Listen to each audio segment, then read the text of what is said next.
Hi mga ka-jobang, Sir Dance DIY. Nandito ako ngayon sa SM Bacoor at E-Heads Day ngayon. Kaya samahan niyo ako manood ng Combo on the Run. Pero bago yan, mag-intro muna tayo.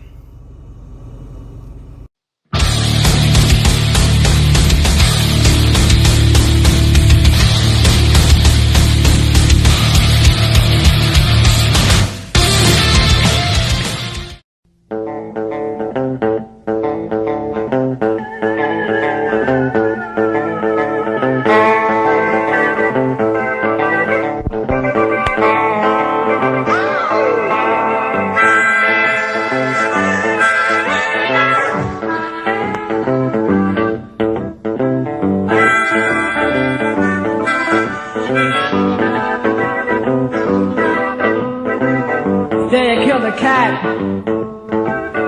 Got the shit on my bed. Somehow relieved, yet I somehow regret. Sally's dead. Sally's dead. I can see the cat now smiling at the great cat house in the sky. Siya nga pala mga kajobang, dahil ang aking bunso ay nakikurious sa Eraserheads, kaya sinama ko siya ngayon para manood ng Combo on the Run. Pagdating sa third floor, agad naming hinanap kung saang cinema ipapalabas ito.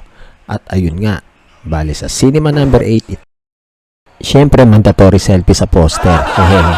At tinignan ko rin kung anong oras ang screening time. Bali, 2 beses lang pala ito ipapalabas sa maghapon, 2:30 PM at 7 PM. So 320. Agad-agad bumili na ako ng 2 ticket para sa amin ni Bunso. So N16 and N17. So ano pang hinihintay mo? Tara na, pasok na tayo.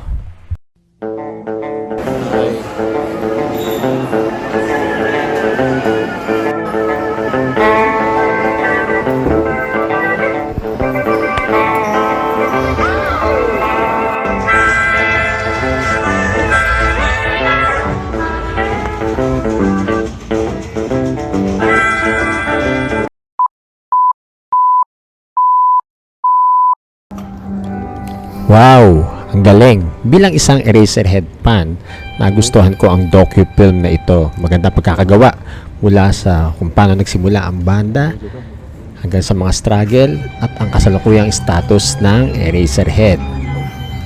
At minabasa nga pala ko, pagka after mo raw manood ng Combo on the Run na docu na ito, huwag ka raw munang aalis. Hintayin mo munang matapos ang credit. Ano kaya ang sorpresa nito?